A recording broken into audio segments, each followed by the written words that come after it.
உறவுகள் அனைத்துலக உயிரோடை தமிழ் ILC தமிழோடு இணைந்திருக்கிறீர்கள். உலக நகர்வல் நிகழ்ச்சியில் இணைந்திருக்கிறீர்கள்.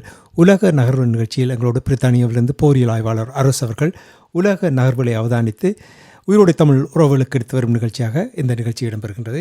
உலக நகர்வல் என்று சொல்லும் பொழுது அன்பர்களே, இப்பொழுது அதிகமாக ஊடகங்கள் வாயிலாக பேசுபொருளாக இருப்பது டொனால்ட் ட்ரம்ப், யுக்ரைன், ரஷ்யா மற்றும் இஸ்ரேல், பாலஸ்தீனியம், இந்த விடயங்கள் தான் அதிகமாக பேசப்படுகிறது.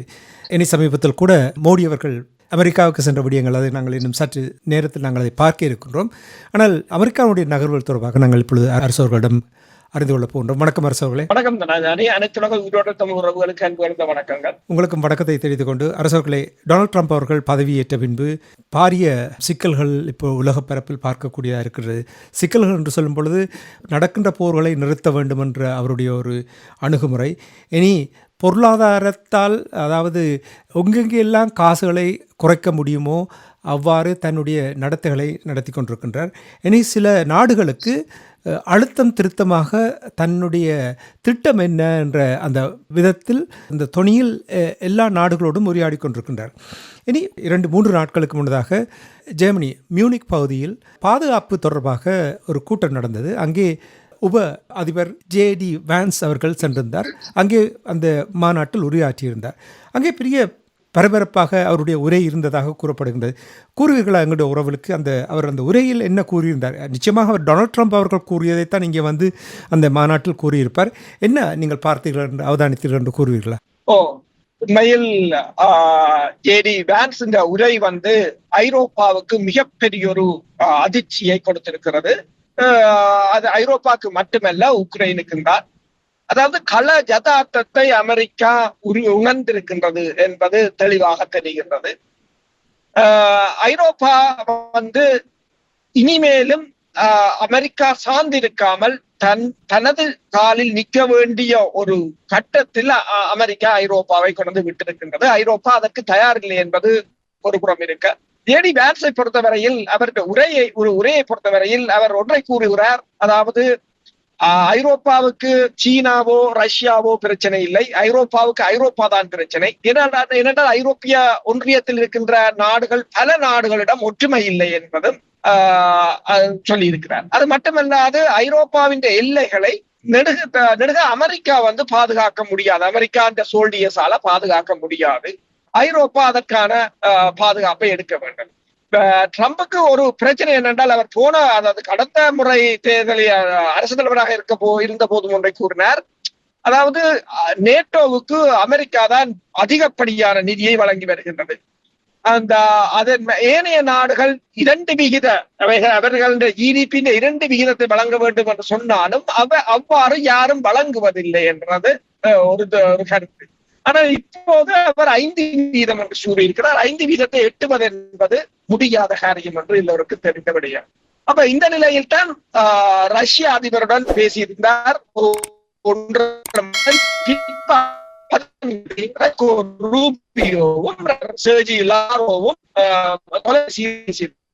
அப்போது சவுதி அரேபியாவில் முதலாவது கூட்டத்தை வைப்பதற்கான ஒழுங்கு செய்யப்பட்டிருந்தது.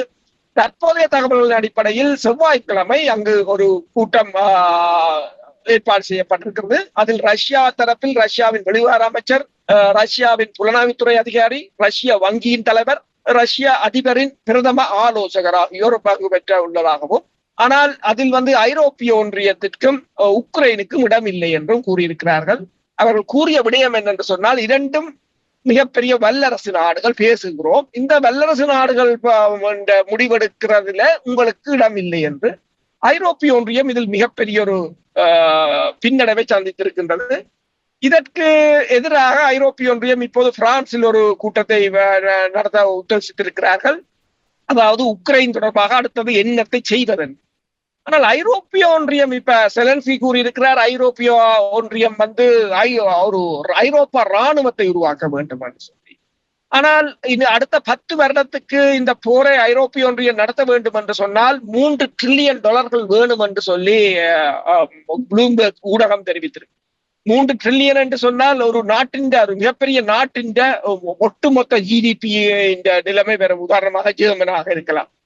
ஆனால் அதை ஐரோப்பிய ஒன்றியம் தாங்குமா என்றால் பிரச்சனை. அடுத்தது அதற்குரிய படை வலு இருக்குதா என்றால் அதுவும் மிகப்பெரிய ஒரு கேள்விக்குறியான விடயமாகத்தான் இருக்கு. அப்ப இப்போ ஐரோப்பா ஒன்றியம் ஒன்றை கூறுகிறது என்னென்று சொன்னால் அந்த தாங்கள் இராணுவத்தை அனுப்ப போறதாக.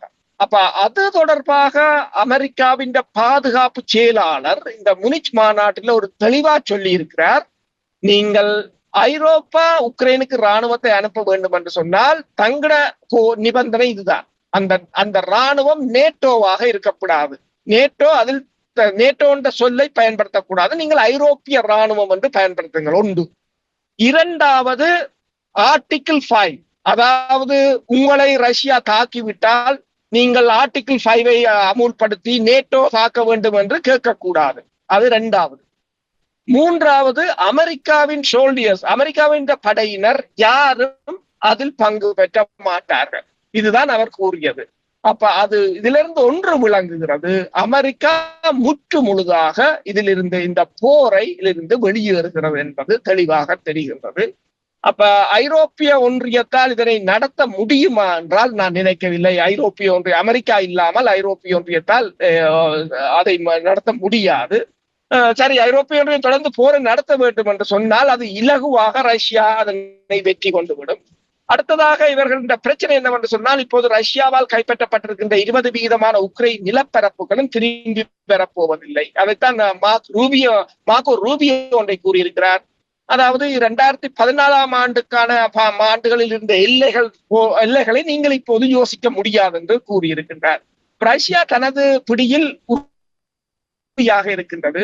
அமெரிக்காவை பொறுத்தவரையில் தன் இழந்து போன பொருள் அமெரிக்காவின் முக்கிய குறியாக இருக்கிறது.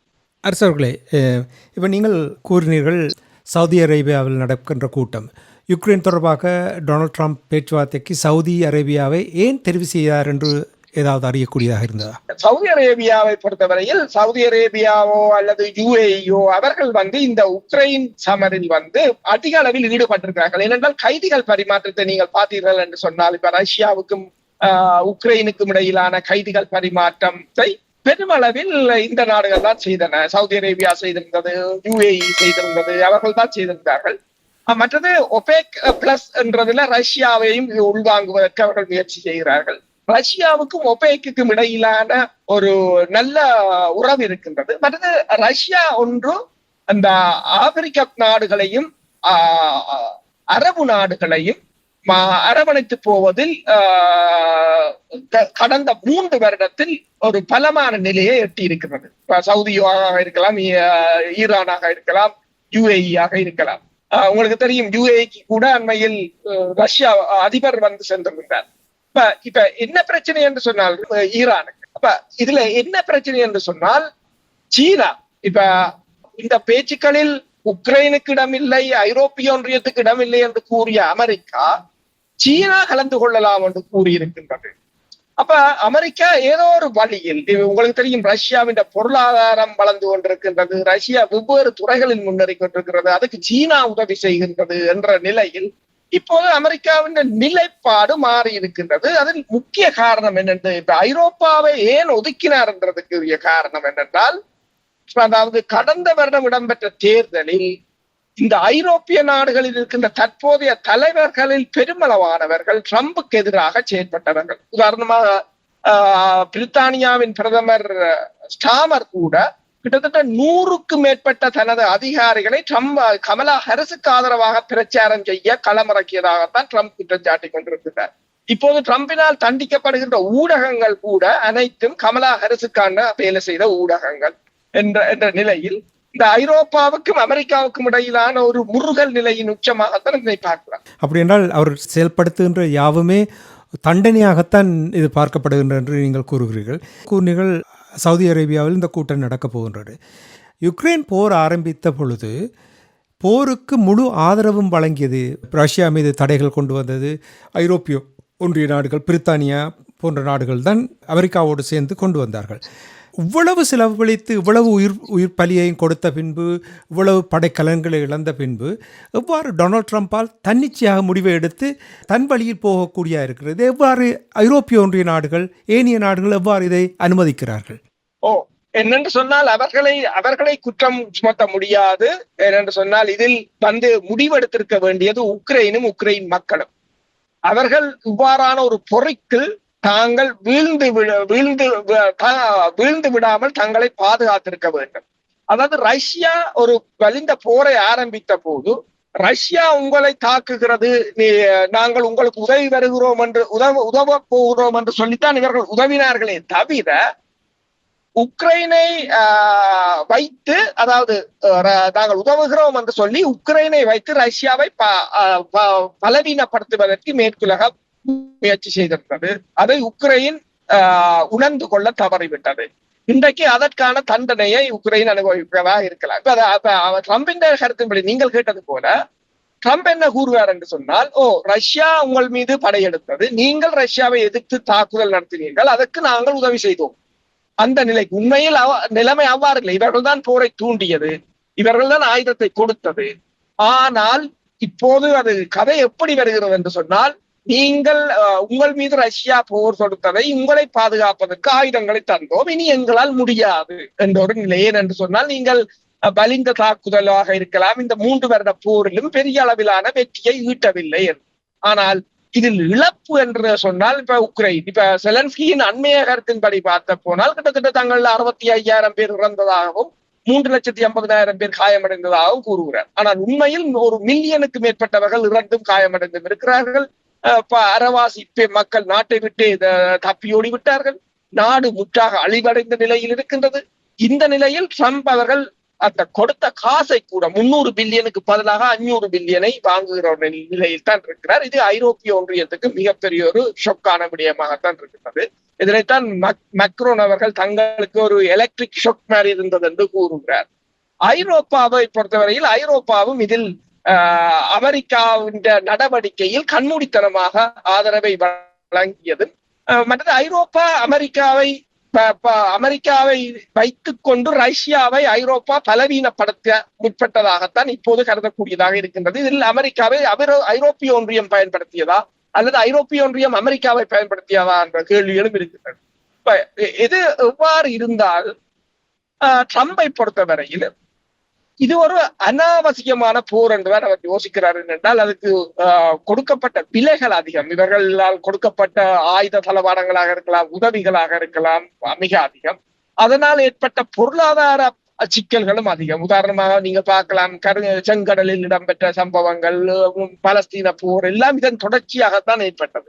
எனவேதான் தற்போது இதனை நிறுத்த வேண்டிய ஒரு சூழ்நிலை. உண்மையில் அமெரிக்கா விரும்பியோ விரும்பாமலோ இந்த போரை நிறுத்த வேண்டிய ஒரு சூழ்நிலை என்றால் போர் நீடித்து விட்டது. போர் உண்மையில் இவர்கள் யோசித்த அளவுக்கு குறுகிய காலத்தில் இந்த போரை முடிக்காது போனதுதான் இந்த பின்னடைவுக்கான காரணம். இப்போ நீங்கள் சொன்னீர்கள் அனாவசியமான போர் என்று நீங்கள் கூறுகிறீர்கள். ஆனால் நீங்கள் உடைத்து பார்த்தால், டொனால்ட் ட்ரம்பினுடைய அணுகுமுறையை எடுத்து பார்த்தீர்கள் என்றால், அவர் அந்த நாடுகளுடைய நலன் கருத்தை செயல்படவில்லை, தனக்கு எதிராக செயல்பட்டவர்களுக்கு தண்டிக்க வேண்டும், பொருளாதாரத்தில் அந்த நாட்டை ஏதாவது ஒரு வளத்தை ஏற்படுத்த வேண்டும் என்ற விதத்தில் தான் அவர் செயல்படுகிறார். இதே நேரத்தில் பூட்டின் அவர்களை பொறுத்தமட்டில் அவருக்கு ஒரு நிகழ்ச்சி இருக்கின்றது. உங்களுக்கு தெரியும், இருவருக்கும் இடையில் அவர்களுடைய உறவு நிலை நல்ல ஒரு உறவு நிலை இருந்தது. டொனால்ட் ட்ரம்பினுடைய 1.0 அவதானித்தோம். அது தொடர்வதற்கான வாய்ப்புகள் இருக்கின்றது. அப்படி என்றால் இங்கே இவ்வளவு காலமும் நடந்த விடயங்களை கட்டி எழுப்பி கொண்டு வந்த இந்த மேற்கத்திய நாடுகள் ஒரு தனி மனிதனுடைய சுதந்திர, தன்னுடைய கோப தாபங்களை, தன்னுடைய விருப்பு வெறுப்புகளை வெளிப்படுத்தும் வகையில் இந்த உலகை இப்பொழுது வழிநடத்துவதற்கு தயாராக இருக்கிற போல் தெரிகிறது. அப்படி என்று நீங்கள் கருதினால் டொனால்ட் ட்ரம்ப் அவர்களும் பூட்டின் அவர்களும் இணைந்து செயல்படுவதற்கான ஒரு நேரம் வந்துவிட்டது இந்த உலக பரப்பில். கிட்டத்தட்ட அதே போன்ற ஒரு நிலையாத்தான் இருக்கிறது. ஏனென்று சொன்னால் பூட்டினை சந்திப்பதற்கும் சவுதி அரேபியாவில் சந்திப்பதற்கு அமெரிக்கா சம்மதித்திருக்கிறது. அதே சந்திப்பில் சீனாவை கொண்டு வருவதற்கும் அமெரிக்கா சம்மதம் தெரிவித்திருக்கிறது. ஆனால் ஐரோப்பிய ஒன்றியத்தையோ இந்தியாவையோ யாரையும் அதற்கு உள்வாங்குவதற்கு அவர்கள் நினைக்கவில்லை என்னும் போது உண்மையில் நீங்கள் கூறுவது போலதான் உலகத்தில் அடுத்த ஒரு மாற்றத்துக்கான ஒரு காலமாகத்தான் இருக்கின்றது. ஆனால் இதையும் நாங்கள் நம்ப முடியாது என்று சொன்னால் அதாவது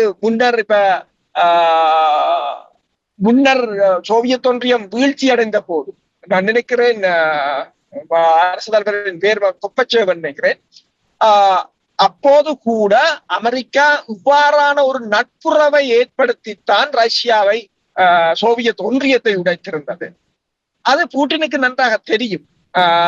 இவ்வாறான ஒரு நட்புறவு என்னும் போது அமெரிக்காவை பொறுத்தவரையில் இந்த போரை முதலில் நடத்தினார்கள், இல்லை என்றவுடன் தனது வியூகத்தை மாற்றி விட்டார்கள். ஆனால் அந்த வியூகத்தை எவ்வாறு எதிர்கொள்ள வேண்டும் என்பதும் ரஷ்யாவுக்கு தெரியும். ஆனா இருதரப்பு ட்ரம்பை பொறுத்தவரை நீங்கள் கூறியது போலதான், ட்ரம்பை பொறுத்தவரையில் ஒன்று பழி வாங்குவது, இரண்டாவது தன் அமெரிக்கா ஃபர்ஸ்ட். இப்ப பைடன் கொள்கையை பொறுத்தவரையில் என்னென்றால் கூட்டணிக்கு தான் முன்னுரிமை கொடுத்தார். ஆனால் ட்ரம்பின் கொள்கையை பொறுத்தவரையில் அமெரிக்கா தான் ஃபர்ஸ்ட், அமெரிக்காவுக்கு தான் முன்னுரிமை. இப்ப ஜேடி வான்ஸ் ஒன்றை கூறி இருக்கிறார் என்னென்றால், என்னையோ அந்த கூட்டத்தில் அவர் ஒன்றை கூறுக, என்னையோ அல்லது அரசு தலைவர் ட்ரம்பையோ அமெரிக்க மக்கள் தங்களுக்கு சேவை செய்யத்தான் தேர்ந்தெடுத்தவர்கள், நாங்கள் உங்களை பாதுகாத்துக் கொண்டிருக்க முடியாது.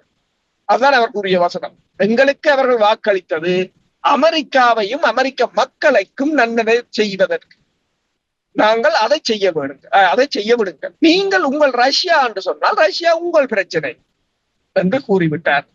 அப்ப இப்போ ஐரோப்பிய ஒன்றியமும் தனித்து விடப்பட்டிருக்கிறது, உக்ரைனும் தனித்து விடப்பட்டிருக்கிறது. உக்ரைன் பங்கு பெற்றாத பேச்சுக்களில் தாங்கள் தீர்வை தாங்கள் ஏற்றுக்கொள்ளப் போவதில்லை என்று உக்ரைன் கூறியிருக்கிறது. ஆனால் ட்ரம்பை பொறுத்தவரையில் அவர் யாருடைய சொல்லும் கேட்பதில்லை. உங்களுக்கு தெரியும், அண்மையில் நடந்த பத்திரிகையாளர் மாநாட்டில் ஒரு ஆப்கானை சேர்ந்த ஒரு ஊடகவியலாளர் ட்ரம்பிடம் கேட்டவர், ஆப்கானில் பெண்கள் இப்போது தலிபான் ஆட்சியில பெண்கள் கூடுதலாக பாதிக்கப்படுகிறார்கள், அது தொடர்பாக ட்ரம்பின் கருத்து என்ன என்றுதான் கேட்டது. அதுக்கு ட்ரம்ப் சொன்ன பதில் என்ன, நீங்கள் அழகாக பேசுகிறீர்கள், நன்றாக உச்சரிக்கிறீர்கள், ஆனால் எனக்கு ஒன்றும் விளங்கவில்லை என்றுட்டு அவர் விளக்கவும் கேட்கவில்லை. அடுத்த செய்தியாளரிடம் போட்டார். அவருக்கு தெரியும், அவர் சொல்றத நீங்கள் கேட்கணுமே தவிர நீங்கள் சொல்றத அவர் கேட்க முடியாது என்ற ஒரு நிலையில் தான் இருக்கிறது அமெரிக்கா. அப்ப அதே போன்ற ஒரு நிலைதான் இப்போது ஐரோப்பிய ஒன்றியத்தை பொறுத்தவரையில் அவர் உங்கள் பிரச்சனை என்று விட்டுவிட்டு தனது நாட்டை பாதுகாக்க வேண்டும் என்று போய்விட்டார். ஆனால் ஒன்று, ரஷ்யாவுக்கும் இது தெரியும். உண்மையில் உங்களுக்கு தெரியும், இந்த ட்ரம்பின் வரவின் போது ரஷ்யா அதிபர் ஒரு கருத்தை வெளியிட்டிருந்தார் இந்த தேர்தல் காலத்தில். அதாவது உங்களுக்கு கமலா ஹாரிஸை பிடிக்குமா அல்லது ட்ரம்பை பிடிக்குமா என்று நீங்கள் யாருக்கு ஆதரவு என்று ஒரு நிருபர் கேட்டபோது அவர் கூறின ஒன்றுதான், கமலா ஹாரிஸின் சிரிப்பு எனக்கு பிடிக்கும் என்று. அப்பவே சோலி முடிஞ்சுது. உண்மையில் அது ஒரு தேர்தல் தொடர்பாக வெளியிட்ட அறிவிப்பாகத்தான் பார்க்கலாம். அப்ப ரஷ்யாவும் அந்த தேர்தலில் ட்ரம்பை வெற்றி பெற வைப்பதற்கு கடுமையாக உழைத்திருந்தது. இப்ப உங்களுக்கு தெரியும், சுவிட்சர்லாந்தில் பேச்சுக்கள் நடந்த, நானும் நீங்களும் பல தடவை கலைத்திருக்கிறோம். சுவிட்சர்லாந்தில் இவ்வளவு காலம் நடந்த பேச்சுக்களில் உக்ரைனும் மேற்குலக நாடுகளும் அமைதி முயற்சி தொடர்பாக பேசினார்கள் தவிர ரஷ்யாவை கூப்பிடவில்லை. அப்பவே நாங்கள் கலைச்சினாங்க, உக்ரைனுக்கு ரஷ்யாவுக்கு தான் போவோம், ஆனால் ரஷ்யாவை விட்டுட்டு உக்ரைனிடம் மட்டும் பேசுறாங்க என்று. ஆனால் இப்ப அதே மாதிரி உக்ரைனை விட்டுட்டு இப்ப ரஷ்யாவோட பேசுறாங்க. அதான் அதை மாற்றி, ஆனா அதை மாற்றி அமைச்சது ஒரு அரசியல் மாற்றம். இதுதான் அந்த உலகத்துல நீங்க பாருங்கள், பல நாடுகளில் ஏன் அமெரிக்கா ஆட்சியை மாற்றுகிறது என்று நாங்கள் யோசிக்கிறது உண்டு. இந்த ஆட்சி மாற்றம் என்பது மிக மிக முக்கியமானது. ஏனென்றால் அந்த ஆட்சி மாறும் போது ஒட்டுமொத்தமாக பல பிரச்சனைகள் தலைகீழாக மாறிவிடுவது. எனவேதான் ஜேடி வான்ஸ் ஒன்றை கூறியிருந்தார், ரொமேனியாவில் இடம்பெற்ற தேர்தல், அந்த தேர்தலில் அதாவது ரஷ்ய சார்பான ஒருவர் அதில் வின் பண்ண போகிறார் உடன் அந்த நீதிமன்றம் அந்த தேர்தலை இடைநிறுத்தி இருந்தது. அப்ப அவர் சொன்னார், இதுதான் உங்களுடைய ஜனநாயகமா என்று. ஏனென்றால் நீங்கள் அவரை வின் பண்ண விடாமல் வைத்திருக்க வேண்டுமே தவிர, நீங்கள் அவரை வின் பண்ண விடாமல் ஏதாவது ஒரு மில்லியன் கணக்கான டாலர்களை செலவழித்து ஒன்றை செய்திருக்க வேண்டுமே தவிர, ஆனால் அவரை வின் பண்ண நேரம் பார்த்து நீங்கள் நீதிமன்றத்துக்களால தடையாணை பிறப்பித்தால் அது உலக பரப்பில் மேலும் மேலும் எங்களுக்கு சிக்கலை உருவாக்கி கொண்டிருக்கும். ஏனென்று சொன்னால் அமெரிக்கா ஒன்றைத்தான் ஐரோப்பாவுக்கு கூறுகிறது. US8 என்ற ஒரு நிறுவனத்தை வைத்து ஒவ்வொரு புலனாய்வு துறைகளை வைத்து CIA என்று உலகத்தில பல ஆட்சிகளை மாற்றி போர்களை மேற்கொண்டு எல்லாத்தையும் அமெரிக்கா தான் செய்து கொண்டு இருக்கிறது என்று சொன்னால் ஐரோப்பிய ஒன்றியம் நீங்கள் ஏன் இருக்கிறீங்க? அதான் அவர்கள் கேட்கிற கேள்வி. சரி, உங்களோட ஐரோப்பிய ஒன்றியத்தில் இருக்கிற ரொமேனியா போன்ற நாடுகள்ல கூடி உங்களால் எதுவும் செய்ய முடியவில்லை என்றால் அமெரிக்கா நெடுக உங்களை பாதுகாக்க முடியாது. நீங்கள் கூறுவதை கேட்கும் பொழுது அரசர்களே, எனக்கு இந்த பதில் தாருங்கள். அதாவது அமெரிக்காவுடைய நிர்வாகம் உங்களுக்கு தெரியும், கொள்கை வகுப்பாளர்கள் இருக்கிறார்கள், வெளிவிவகார கொள்கை வகுப்பவர்கள் இருக்கிறார்கள், எத்தனையோ ராஜதந்திரிகள் இருக்கிறார்கள். இனி அந்த மக்கள் டொனால்ட் ட்ரம்ப் அவர்கள் கையாளுகின்ற விதத்தை அவர்கள் ஏற்றுக்கொள்ளுகிறார்களா? உண்மையில் என்னென்று சொன்னால் இப்ப அந்த மக்களை பாருங்கள், பெருமளவான வாக்கு வித்தியாசத்தில் தான் டொனால்ட் ட்ரம்ப் வெற்றி பெற்றிருக்கிறார். இப்ப டொனால்ட் ட்ரம்ப் வெற்றி பெற்ற பிற்பாடு பூட்டின் ஒரு கருத்தை சொல்லியிருந்தார், உங்களுக்கு ஞாபகம் இருக்குமென்னு நினைக்கிறேன். இந்த தேர்தல் முடிவுக்கு பின்னர் ஒன்றை கூறியிருந்தார். 2020 ஆண்டு தேர்தலும் ட்ரம்ப் வெற்றி பெற்ற தேர்தல் இவர்களால் களவாடப்பட்டது என்று. இது உளவு காலமும் அதை யார் சொன்னது? ட்ரம்ப் தான் சொன்னது. ட்ரம்ப் சொல்லித்தான் கேபிட்டல் ஹில்லில வந்து ஒரு புரொட்டஸ்டை மேற்கொண்டிருந்தவர். ஆனால் இந்த தடவை இந்த வெற்றிக்கு பிறகுதான் பூட்டின் வாயை திறந்திருக்கிறார். 2020 ஆண்டும் ட்ரம்பின் வெற்றியைத்தான் இவர்கள் திருடினார்கள் என்று. உண்மையில் இப்ப நாங்கள் இப்ப ஜனநாயகம் மக்கள் ஆணை. இப்ப அமெரிக்காவில் இடம்பெறுகின்ற தேர்தல் ஜனநாயக முறைப்படி நடக்கவில்லை என்று நாங்கள் கூறவும் முடியாது. ஜனநாயக முறைப்படி நடந்திருந்தால் அதில் மக்கள் யாருக்கு வாக்களித்திருக்கார்? ட்ரம்புக்கு தான் வாக்களித்திருக்கிறார்கள். அதுவும் பெருமளவில் வாக்களித்திருக்கிறார்கள் என்னும் போது மக்கள் அவரை ஏற்றுக்கொள்கிறார்கள் என்றால் அவரின் கொள்கைகளை ஏற்றுக்கொள்கிறார். அடுத்த விடயத்துக்கு வருவோம். நீங்கள் கேட்டது போல கொள்கை வகுப்பாளர்கள். இப்ப நான் கூற வந்தது என்னென்றால், உண்மையில் ட்ரம்ப் செய்வது கொள்கை வகுப்பாளர். அதாவது இப்ப ரிப்பப்ளிகன் பார்ட்டிக்கு இருக்கும் ஒரு கொள்கை வகுப்பாளர்கள், டெமோக்ராட்டிக் பார்ட்டிக்கு இருக்கும் ஒரு கொள்கை வகுப்பாளர்கள். அது தவிர மத்திய பகுதியில ஒரு கொள்கை வகுப்பாளர்கள் இருப்பார்கள். அவர்களுக்கு தற்போதைய நிலைமை சரியாக விளங்கி இருக்குது. என்னென்று சொன்னால், இந்த போரை தொடர்ந்து நடத்துவதால் ஆசிய பிராந்தியத்தில் உங்களுக்கு தெரியும், அந்த ட்ரம்ப் வந்தவுடன், ட்ரம்ப் வர முன்னுக்கு உங்களுக்கு தெரியும், மிகப்பெரிய தீ விபத்துக்கள் மூலம் இவ்வளவு லாஸ் ஏஞ்சல்ல இவ்வளவு அழிவு ஏற்பட்டது. சரி, வந்த பிற்பாடு இந்த AI என்றது சீனா கொடுத்த மிகப்பெரிய ஒரு அதிர்ச்சி வைத்தியம். அப்ப இது ரெண்டும் அவருக்கு ஒன்று விளங்குகிறது.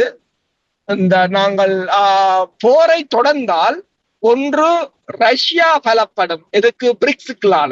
அப்ப பிரிக்ஸ்ல அண்மையில இணைந்த நாடு வந்து இந்தோனேசியா கிட்டத்தட்ட அமெரிக்காவின் ஜனத்தொகையை கொண்ட நாடு, மிகப்பெரிய ஒரு நாடு. அப்ப இன்னொரு பிரச்சனை என்னன்னு சொன்னால், பிரிக்ஸ்ல இணையறதுக்கு பிரான்ஸ் கேட்டதாகவும் பிரான்ஸை அவர்கள் இணைத்துக் கொள்ளவில்லை என்றும் கூறப்படுகிறது, உறுதி செய்யப்படாது. இப்ப இதுகள் எல்லாம் அமெரிக்காவுக்கு தெரியும். இப்ப ரஷ்யாவின் நிதியை முடக்கினது, அதாவது ஒரு அந்நிய செலாவணி என்று டாலரில் வைப்பது வந்து உண்மையில் ஒரு பரஸ்பர நம்பிக்கையின் அடிப்படையில் வைப்பது. அப்ப அதை நீங்கள் முடக்கியது, பைடன் அரசு முடக்கியது. ஏனைய நாடுகள் டாலரில் வைப்பதற்கு பயப்படுகிறார்கள், இப்ப தங்கத்துக்கு மாத்துகிறார்கள். உதாரணமாக 90% அந்நிய செலாவணி டாலரில் தான் இவ்வளவு காலம் இருந்தது. ஆனால் இப்போது 55% அது குறைந்திருக்கின்றது. என்னென்றால் பல நாடுகள் அதை தங்கமாக மாற்றுகிறார்கள், வெவ்வேறு துறைகளாக மாற்றுகிறார்கள். அடுத்தது பிரிக்ஸ் ஒரு நாணயத்தை கொண்டு வருமாக இருந்தால் அதில் இவர்கள் எல்லாம் இணைவார்கள் இருந்தால் டொலரின் வீழ்ச்சி டொலர் வீழ்ந்து போகுமாக இருந்தால் அமெரிக்காவால் நின்று பிடிக்க முடியாத ஒரு நிலை, ஒன்றும் செய்ய முடியாது. ஏனென்றால் AI நம்பி இருந்தது அமெரிக்கா. AI-க்கு சீனா ட்ரம்ப் பதவியேற்ற உடனேயே மிகப்பெரிய ஒரு அதிர்ச்சி வைத்தியத்தை கொடுத்தது. நாளைக்கு சின்ன சின்ன நாடுகளும் அதை தயாரிக்குமாக இருந்தால் அமெரிக்காவால் நின்று பிடிக்க முடியாது ஒன்று.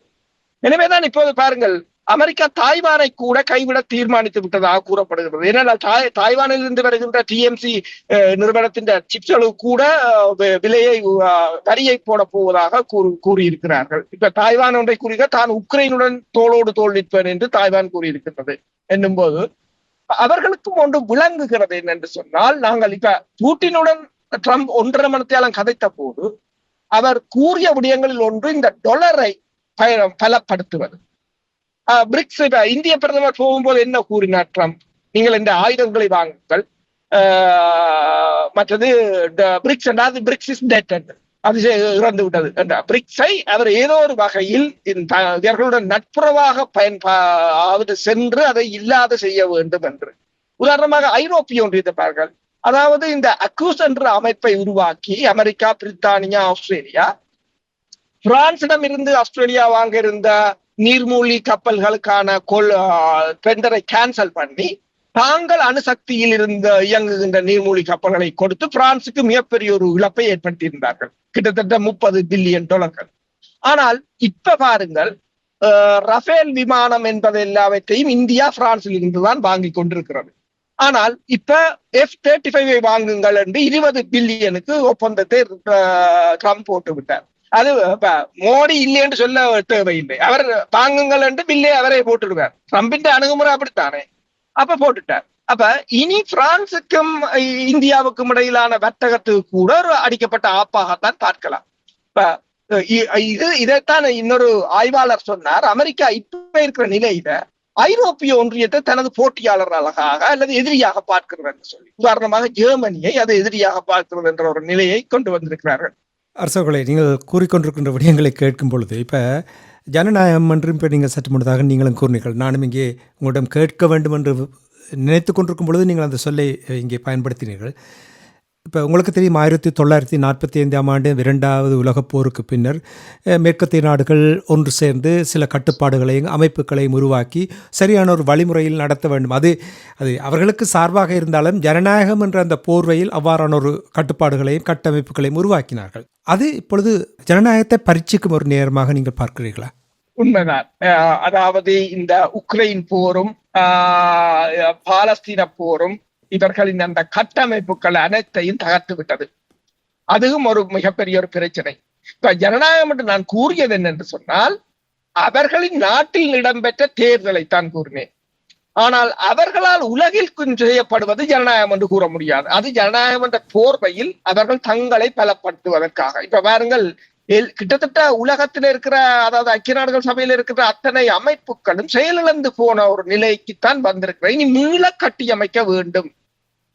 என்னென்றால் ட்ரம்புக்கு ஒன்று தெரிகிறது என்று சொன்னால், உங்களுக்கு தெரியும், அண்மையில் அந்த ஈரோ விஷன் என்று சொல்றது மியூசிக் ப்ரோக்ராம் ஒன்று ஐரோப்பாவில் இடம்பெறுகிறது, எல்லா நாடுகளும்.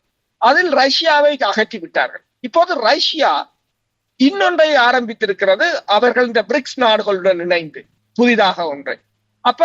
இப்ப ட்ரம்ப் கொண்டு தெரிகிறது, இவர்கள் இந்த அமைப்புகளை தவறாக அரசியலுக்கு தவறாக என்று சொல்ல தேவையில்லை, அமெரிக்காவுக்கு முதல் அது தேவையாக இருந்தது, முதல் அரசியலுக்காக பயன்படுத்தியது. இனி வரும் காலங்களில் அது ஈடுபடாது.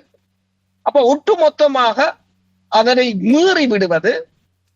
மீறிவிட்டு அடுத்தது முதலில் இந்த தற்போதைய நிலையை சமாளித்து தனக்கு ஆதரவாக அதை கொண்டு வருவது ஏதோ ஒரு வழியில். இப்ப அமெரிக்காவை பொறுத்தவரை உங்களுக்கு தெரியும், ஐசிசி மேலு கொண்டு வரப்பட்ட தடையாக இருக்கலாம், அல்லது உலக சுகாதார நிறுவனத்தின் மீது இருந்து வெளியேறியதாக இருக்கலாம், அல்லது வர்த்தக மையத்தின் விதிகளை மீறியதாக இருக்கலாம்.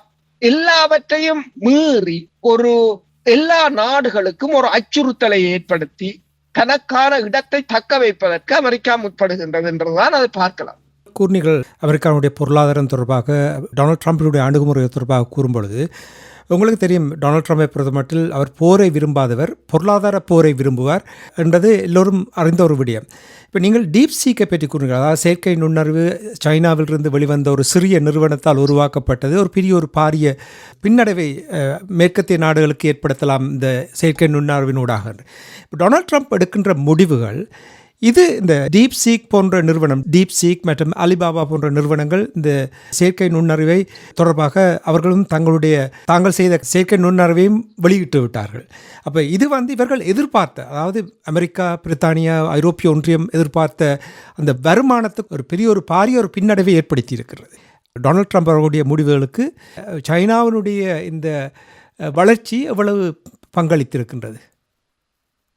அதுதான் மிக மிக முக்கியமானவர்கள். இப்போது ரஷ்யாவை, அதாவது டீப் சீக் வெளியிட்டதுதான் இந்த ட்ரம்பின் தற்போதைய முடிவுக்கான காரணம். ஏனென்றால் நீங்கள் பார்க்கலாம், ட்ரம்ப் வந்தவுடன் கிட்டத்தட்ட 500 பில்லியன் என்று சொன்னால் $5,000 மில்லியன் ஒதுக்கிறார் இந்த செயற்கை நுண்ணறிவு. அப்போது இந்த ஓரக்கல் நிறுவனம் கூட கூறியிருந்தது, இந்த ட்ரம்பின் இந்த நிதியை வைத்துக் கொண்டு தாங்கள் கேன்சர், அதாவது உலகில மக்களிடம் இந்த கேன்சர் நோய்க்கான வேக்சினை கண்டுபிடித்து இந்த செயற்கை நுண்ணறிவின் மூலம் தாங்கள் அதை கொண்டு வருவோம். அதாவது இந்த ட்ரம்பின் $5,000 மில்லியன் ஓரக்கல் நிறுவனம் குறிவைத்திருந்தது. ஆனால் இவர்கள் 5,000 ட்ரம்ப் ஒதுக்குற அதே சமயம் 5 மில்லியனுக்கு, இப்ப 5,000க்கும் 5க்கு நீங்கள் பாருங்கள் எவ்வளவு வித்தியாசம். $5 மில்லியன் அதை சீனா உருவாக்கி விட்டது. அந்த அதே அதே அதே தொழில்நுட்பத்தை. அப்ப ட்ரம்புக்கே அது தெரிகிறது இது ஒரு பபிள் என்னென்று சொன்னால், இது வீணாக நாங்கள் சில இடங்களில் காசுகளை கொட்டுகிறோம், அதுக்கு பெறுமதி இல்லை, ஏதாவது உங்களோட 5,000 மில்லியனுக்கு பெறுமதி இல்லை என்று காட்டிவிட்டது. அப்ப இது 5 மில்லியன் என்று சொன்னால் ஒரு சாதாரண நிறுவனம் நாளைக்கு மாலதீவு கூட அதை தயாரிக்கும். இப்ப இந்தியாவோடு சொல்லிவிட்டது, இந்த வருட முடிவுக்கு நாங்கள் எங்கள் செயற்கை நுண்ணறிவை வெளியிடுவோம். ஏனென்றால் இப்ப சீனாவில இருந்து 4 பேர் ஹய பண்ணினாங்கள் என்று சொன்னால், 4 என்ஜினியர்ஸ் ஹய பண்ணினாங்கள் என்று சொன்னால் முடிச்சுட்டு போகலாம் அந்த பிரச்சனை.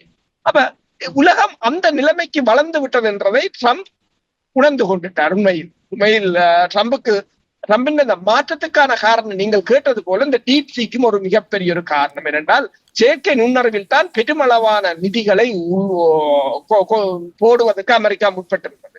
ஆனால் சரி, செயற்கை நுண்ணறிவை இப்ப டீப்சீக்கை நீங்கள் தடை செய்யலாம். ஆனால் அந்த தொழில்நுட்பம் இருக்கு அவங்ககிட்ட. இப்ப நீங்கள் அந்த தொழில்நுட்பத்தை என்ன செய்ய போறீங்களோ, பாதுகாப்பு தொடர்பாக என்னத்தை செய்ய போறீங்களோ, அதே பாதுகாப்பை அதை முறியடிப்பதற்கு அவங்களும் அதை பயன்படுத்துவாங்க. அந்த ஒரு நிலைமை இருக்கின்றது. அப்ப இது எல்லாம் தான் இந்த அமெரிக்காவின் தற்போதைய இந்த வியூகத்தின் மாற்றத்துக்கான காரணம். உக்ரைன் ரஷ்யா போரை முடிவுக்கு கொண்டு வர வேண்டும் என்று தன்னிச்சையாக இவர் இங்கே செவ்வாய்க்கிழமை சவுதி அரேபியாவில் கூட்டம். இவ்வாறான நிலையில் அந்த போரை முடிவுக்கு கொண்டு வர வேண்டும். ஆனால் இஸ்ரேல் பாலஸ்தீனியமுடைய போரை அவருடைய அணுகுமுறையில் வித்தியாசமாக கையாளுகிறார். இங்கே நான் சில இடத்தில் பார்த்த பொழுது, சமூக வலைத்தளங்களில் பார்த்த பொழுது, டொனால்ட் ட்ரம்ப் இஸ்லாமியர்கள் என்ற அந்த பாரபட்சத்தில் தான் இதை இவ்வாறு கையாளுகிறார்கள் என்று கூறுகிறார்கள்.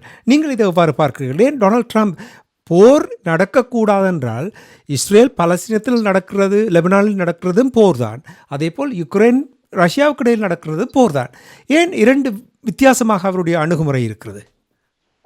இது என்னென்று சொன்னால், ஒன்று முஸ்லீம் என்றதை விட ட்ரம்பை பொறுத்தவரையில் பணம், நிதி, பொருளாதாரம். இப்ப சவுதி அரேபியாவாக இருக்கலாம் அல்லது மத்திய கிழக்கு நாடுகள், எண்ணெய் வளமாக இருக்கலாம், அது அமெரிக்காவுக்கு தேவையானது ஒன்று. அதுக்குத்தான் அது இஸ்ரேலை ஏதோ ஒரு வகையில் இஸ்ரேலுக்கான உதவிகளை தொடர்ச்சியாக வழங்கி கொண்டிருக்கிறது. இப்ப பாத்தீங்கன்னு சொன்னால், இப்ப இந்த முனிச் மாநாட்டுக்கு பிற்பாடு சீன அதிகாரியை ஒரு நிருபர் ஒரு கேள்வி கேட்டிருந்தார். சீனா அளவுக்கு அதிகமாக அணு ஆயுதங்களை வேகமாக தயாரித்து வருகிறதாக கூறப்படுகிறது. அதை ஏன் அந்த நடவடிக்கை என்று கேட்டிருந்தார் ஒரு கேள்வி. அதுக்கு சீன அதிகாரி கூறிய பதில், இந்த 3 வருடமாக உக்ரைனில் சண்டை நடைபெறுகிறது. சரி, போலந்தில் கூட சில ஏவுகணைகள் வீழ்ந்ததாக சொல்லப்படுகிறது. போலந்தின் வான்பரப்பின் ஊடாக ரஷ்யாவின் ஏவுகணைகள் போகின்றது. போலந்து நேட்டோவில் இருக்கின்றது. அப்படி என்று சொன்னால், ஏன் நேட்டோவின் ஒரு சோல்டியர்ஸ் கூட, ஒரு சிப்பாய் கூட ரஷ்யாவுக்கு எதிராக களமிறக்கப்படவில்லை? இவ்வளவு காலமும் நேட்டோ ஏன் செய்யவில்லை? இதற்கான பதில் என்ன தெரியுமா என்று அவர் திருப்பி நிருபரை கேட்டிருந்தார். ஏனென்றால் உலகில் அதிக அணு ஆயுதங்களை கொண்ட நாடு ரஷ்யா. அந்த ரஷ்யாவிடம் இருக்கிற அணு ஆயுதம் தான் அமெரிக்காவையோ நேட்டோவையோ அந்த பக்கம் திரும்பி பார்க்க முடியாத அளவுக்கு வைத்திருக்கிறது. அப்ப இப்ப உங்களுக்கு விளங்கும் ஏன் சீனா அவசரமாக தனது அணு ஆயுதத்தை அதிகரித்து வருகிறது என்று அவர் அந்த கேள்வியை கேட்டிருந்தார். அப்ப அதேதான் இப்ப ரஷ்யாவுடன் ஒரு எல்லை வரைந்தான் போகலாம் என்று ட்ரம்புக்கு தெரியும். ஒரு அதற்கு மேல் எதுக்கு மேக்சிமம் உக்ரைனை வைத்துத்தான் எதுவும் செய்யலாம். இப்ப பாருங்கள், ஐரோப்பிய ஒன்றியத்தின் படை அங்கு போகும் என்று சொல்லும் போது ட்ரம்பின் பாதுகாப்பு செயலாளர் என்ன கூறுகிறார்? நேட்டோ என்று நீங்கள் போகக்கூடாது, ஆர்டிகிள் 5 நாங்கள் அமுல்படுத்த மாட்டோம், அமெரிக்கா ஈடுபடாது. முடிஞ்சது. அவங்களுக்கு தெரியும் ஏனென்று சொன்னால் அது கஷ்டம். அது பெரிய ஒரு அழிவில தான் முடியும். அது அமெரிக்காவின் அழிவு முடியும், ரஷ்யாவின் அழிவிலும் முடியும் என்று அவருக்கு தெரியும். அப்ப அதே நிலைமைதான். ஆனால் மத்திய கிழக்கில் இந்த பிரச்சனை இல்லை. ஆனால் மத்திய கிழக்கிலும் இப்ப ஈரான், ரஷ்யா, சீனாவை போல அணு ஆயுதத்தை பெற்றுவிடக் கூடாது. ஏனென்றால் அவ்வாறு இப்ப வடகொரியாவை பாருங்கள். வடகொரியா அதிபருடன் ட்ரம்ப் மீண்டும் தாங்கள் கதைக்க போவதாக கூறுகிறார். முதலாவது ட்ரம்பின் காலத்தில் கூட வடகொரியா அதிபரை அங்கு போய் சந்தித்திருந்தார் ட்ரம்ப் அவர்கள். ஏனென்றால் வடகொரியாவிடம் அணு ஆயுதங்கள் இருக்கின்றன. அதே நிலையை ஈரான் எட்டிவிடக் கூடாது என்பதற்காகத்தான் ட்ரம்பின் கொள்கைகள் இந்த மத்திய கிழக்கில் கடுமையாக இருக்கு. இனி இப்ப டொனால்ட் ட்ரம்பினுடைய பிரிக்ஸ் தொடர்பாக அவருடைய நிலைமை என்ன? இப்போ உங்களுக்கு தெரியும், டொனால்ட் ட்ரம்ப் கிட்டத்தட்ட 1.5 மணி நேரம் பூட்டின் அவர்களோடு தொலைபேசியில் உரையாடியது. அதன் பின்னர் தான் நிறைய முடிவுகள் எல்லாம் எடுக்கப்பட்ட விடயங்கள் நீங்கள் கூறினீர்கள். இப்போ பிரிக்ஸ் என்ற ஒரு அமைப்பு ஒரு தலையடியாக இருந்தது. இவர்களுக்கிடையில் ஒரு புரிந்துணர்வு வந்தால் இந்த பிரிக்ஸ் அமைப்புக்கு என்ன நடக்க போகிறது? பிரிக்ஸை ஏதோ ஒரு வழியில் பலவீனப்படுத்துவதுதான் ட்ரம்பின் முதன்மையான தற்போதைய நோக்கமாக இருக்கிறது, உள்நோக்கமாக. ஆனால் இந்திய பிரதமரிடமும் சாடமாடையாக அவர் சொல்லிவிட்டார். ஆனால் ரஷ்யாவை பொறுத்தவரையில் இப்போது அதில் அவர்கள் கை வைக்கவில்லை. ஏனென்றால் ரஷ்யா ஒவ்வொன்றாக மெல்லமாக தன்னை ஒவ்வொரு பிரச்சனையாக தீர்த்து கொள்ள முற்படுகின்றது. ரஷ்யா அது தொடர்பாக பேசவில்லை ஒன்றும். ஆனால் பிரிக்ஸை ரஷ்யா கைவிடப் போவதும் இல்லை, சீனா கைவிடப் போவதும் இல்லை, பிரேசில் கைவிடப் போவதும் இல்லை, இந்தியாவும் அதிலிருந்து வெளியேறாது. இன்னும் பல நாடுகளை அதில் இணைத்திருக்கிறார்கள். அவர்கள் அதை பலப்படுத்துவார்கள். அமெரிக்காவை பொறுத்தவரையில் ட்ரம்ப் இப்போது சீனாவையும் இந்த பேச்சுவார்த்தைக்கு இழுத்ததற்கான காரணத்தை இன்னொரு ஆய்வாளர், மேற்குலக ஆய்வாளர் கூறுகிறார் என்னென்று சொன்னால், இந்த பல்முனைவாக்கப்பட்ட உலக ஒழுங்கை ட்ரம்ப் இப்போது ஏற்றுக்கொள்ள முன்வந்திருக்கிறார் என்றதுதான். அதாவது ஆசிய கண்டத்தை ஒன்றாகவும், இங்கால ஐரோப்பாவை ஒரு புறமாகவும், அத்லாண்டிக்கு அங்காலை ஒரு புறமாகவும், எனவேதான் கிரீன்லாண்டையும் கனடாவையும் தன்னோடு இணைப்பதற்கான வியூகத்தை அவர் வகுத்ததாக, அதாவது மூன்று மிகப்பெரிய ஒரு பிரிவுகளாக இதனை ஏற்றுக்கொள்வதற்கு. இதைத்தான் பலரும் முதலும் கூறியிருந்தார்கள். ஏனென்று சொன்னால், முதலும் கூறின பல ஆய்வாளர்கள் கூறினார்கள், அமெரிக்கா தற்போதைய உலக, அதாவது கரண்ட் ரியாலிட்டி, இப்பத்தைய நிலைமையை புரிந்து கொள்ள வேண்டும். முன்னைய நிலையில் இப்போது இல்லை, உலகம் இப்போது மாறிவிட்டது, அதை ஏற்றுக்கொள்ள வேண்டும். பைடன் அரசுக்கு பல தடவைகள் கூறினார்கள், இந்த கரண்ட் சிச்சுவேஷன் நீங்கள் ஏற்றுக்கொள்ளுங்கள், ஏனென்றால் முன்னைய நிலையில் நாங்கள் இல்லை என்று திருப்ப கூறின போதும் முன்னைய ஆட்சியாளர்கள் அதை செவி மடுக்கவில்லை. ஆனால் ட்ரம்பின் நடவடிக்கை அந்த பல்முனைவாக்கத்தை ஏற்றுக்கொண்டு அதற்கு தன்னை இயல்பாக்கி கொண்டு அடுத்த கட்டத்துக்கு நகர்வதற்கு அமெரிக்கா முற்படுது. இப்போ அரசு அவர்களே, இப்போ நீங்கள் பாருங்கள், டொனால்ட் ட்ரம்ப் இவர் நிரந்தரமாக இங்கே அதிபராக இருக்க போவதில்லை. இவருடைய ஆட்டம் எல்லாம் இன்னொரு 3.5 ஆண்டுகளுக்கு முடிவுக்கு வந்துடுவேன். 3 ஆண்டுகள் வரும்பொழுதே எல்லாமே கொஞ்சம் கொஞ்சமாக குறைந்து கொண்டு வந்துவிடும். அப்போ என்ன துணிவோடு இவ்வாறு செயல்படுகிறார்?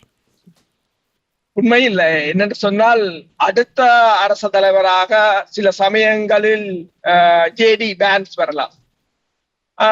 மற்றது அதே கொள்கைகளை அவர் பின்பற்றக்கூடும், அல்லது சில மாற்றங்கள். ஆனால் நாங்கள் இதை முற்றுமுழுதாக ட்ரம்ப் தான் செய்கிறார், ட்ரம்பின் பழிவாங்கலுக்காக செய்கிறார் என்று நாங்கள் எடுத்துக்கொள்ள முடியாது. உண்மையில் இதற்கு பின்னால் அமெரிக்காவின் கொள்கை வகுப்பாளர்கள் இருக்கிறார்கள். உதாரணமாக பைடனை பொறுத்தவரையில், பைடன் அரசை பைடனை பொறுத்தவரையில் அவர் தனது கையுக்குள் அமெரிக்காவின் ஆட்சியை வைத்திருக்கவில்லை. அவரை யாரோ, இப்ப டீப் ஸ்டேட் என்று சொல்கிறார்கள், யாரோ தான் இயக்கியதாக கூறுகிறார்கள். சில சமயங்களில் மொசாட்டாக இருக்கலாம், அல்லது இஸ்ரேலாக இருக்கலாம், யாரென்றும் இன்னும் தெரியவில்லை. ஆனால் அவ்வாறான ஒரு நிலைமை இல்லை. அதாவது அதைத்தான் ட்ரம்ப் மீண்டும் கூறுகிறார். இப்போது அமெரிக்கா அமெரிக்கர்களிடம் வந்துவிட்டது, திருப்ப அவருடைய கூறுகிறார், அமெரிக்கா அமெரிக்கர்களிடம் வந்துவிட்டது என்று கூறுகிறார். நாங்கள் யோசிக்கப்படாது. இப்ப இவர் 3 வருடம் தான் இருப்பார், இவர் போனது இவ்வளவு மாற்றம் இல்லையா? அது எல்லோருக்கும் தெரிந்துதான் மாற்றுகிறார்கள். இப்ப அமெரிக்க மக்களும் வாக்களிக்கிறார்கள் என்னும் போது அவர்களுக்கு ஓரளவு விளங்குகிறது தங்கள் சிச்சுவேஷன், இப்போது நாங்கள் எந்த நிலையில் இருக்கிறோம் என்று. அப்படி என்றால் ஒரு உலக பரப்பில் ஒரு நிரந்தரமான ஒரு மாற்றம் ஒன்று வருவதற்கான வாய்ப்புகள் அதிகமாக காணப்படுகிறதா? உண்மைதான். அதைத்தான் அவர்கள் திருப்ப பல ஆய்வாளர்களும் முன்னரே கூறினது. இப்ப கடந்த வருடத்திலிருந்தே ஆரம்பித்து விட்டார்கள். அதாவது இஸ்ரேல் பாலஸ்தீன போர் ஆரம்பித்த போதே கூறிவிட்டார்கள், இந்த உலகம் மாறிவிட்டது, நீங்கள் கரண்ட் ரியாலிட்டியை, இப்போதைய சூழ்நிலைகளை புரிந்து கொள்ளுங்கள், அதற்கேற்ற மாதிரி மாற்றுங்கள், மாற்றி அமெரிக்காவை பலப்படுத்த முடியும். ஏன்னா பழைய நிலையில் நிற்க முடியாது தொடர்ச்சியாக கூறிக்கொண்டு வந்தார்கள். ஆனால் அதை சிலர் இப்ப பைடன் முன்னுக்கு வைத்துக் கொண்டு அதனை யார் நடத்தியது என்பது இன்னும் வரை தெரியவில்லை. அது இப்போது ஒரு மாற்றம் கண்டிருக்கிறது. நாங்கள் நினைப்பது போல இது உண்மையில் ட்ரம்ப் தனியே இதை செய்ய முடியாது. என்னென்ன இப்ப ட்ரம்ப் அது செய்வாராக இருந்தால் உங்களுக்கு தெரியும் கென்னடிக்கு என்ன நடந்தது என்று சொல்லி அவ்வாறு ஏதாவது ஒரு பிரச்சனையாக இருந்திருக்கும். ஆனால் ட்ரம்புக்கு அவ்வாறு ஒன்று நிகழவில்லை. முதலில் அவருக்கு உயிருக்கு ஆபத்து இருந்தாலும் பிறகு அது நிகழவில்லை. ஆனாலும் இப்போதும் கூட கூறுகிறார்கள் ட்ரம்ப் தனது ஆட்சி காலம் வரையிலும் இருப்பாரோ என்ற தகவல்களும் இருக்கின்றது. உண்மையில் இது அவர் தண்ட முடிவின்படி இதை நடத்துவாராக இருந்தால் அது சாத்தியம். உண்மையில் அமெரிக்காவின் கொள்கை வகுப்பாளர்கள் தான் இதனை செய்வார்கள் என்று சொன்னால் ட்ரம்ப் நின்று பிடிக்கலாம். தேர்தல் காலங்களில் நாங்கள் உரையாடும் பொழுது நீங்கள் சொன்னீர்கள் அவருடைய உயிருக்கு ஆபத்து என்று ஒரு தடவை கூறும் பொழுது அடுத்த நாள் பார்த்தால் அவருடைய காதுக்குள் தோட்டா ஒன்று போடாது என்று நீங்கள் இப்படி கூறும் பொழுது எனக்கு ஒரு யோசனையாக இருந்தது, எப்படி கூற போறீர்கள் என்று யோசனை.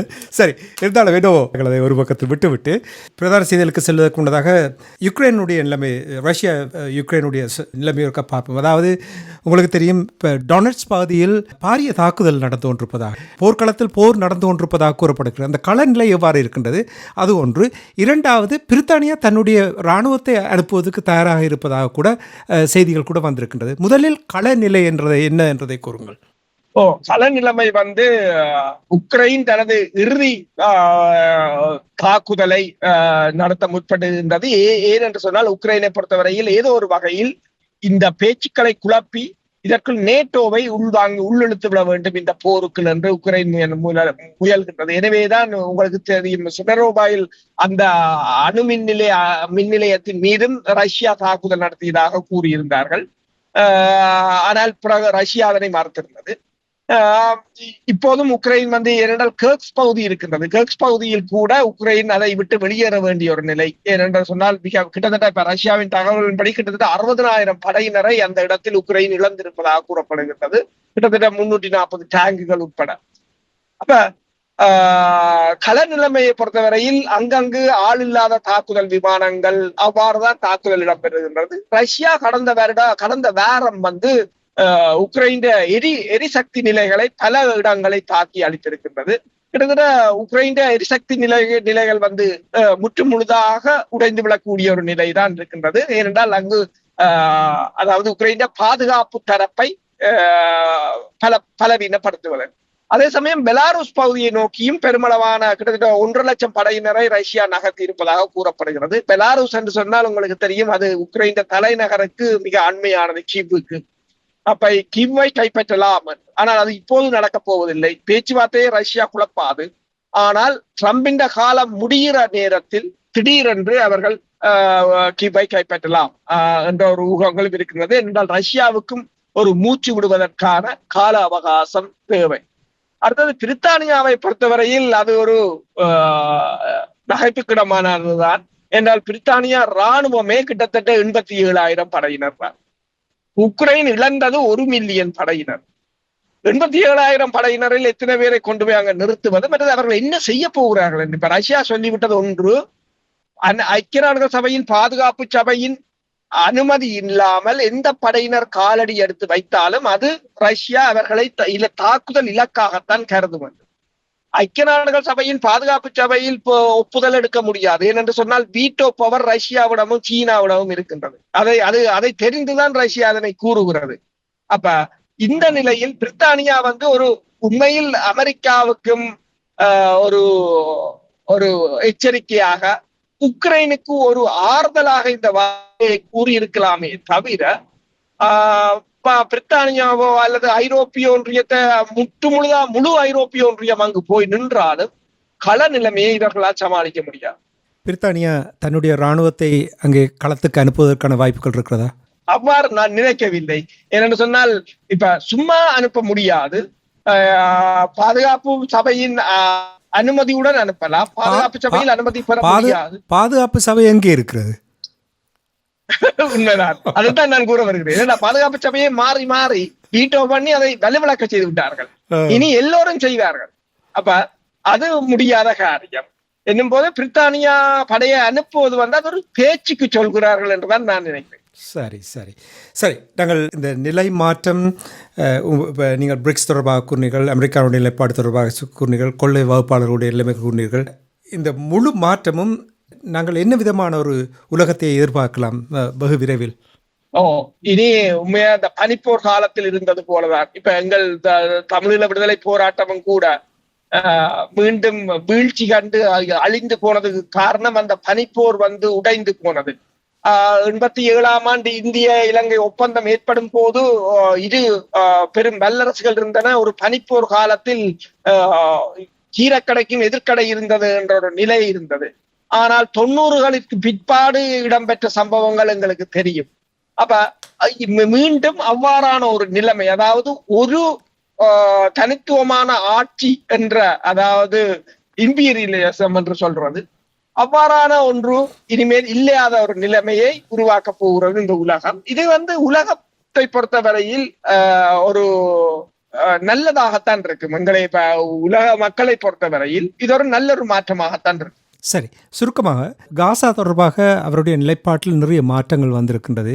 அது என்ன தாக்கத்தை ஏற்படுத்தும் என்று சுருக்கமாக கூறிக்கொண்டால் நாங்கள் நிகழ்ச்சி என்றே கொண்டு வரலாம்.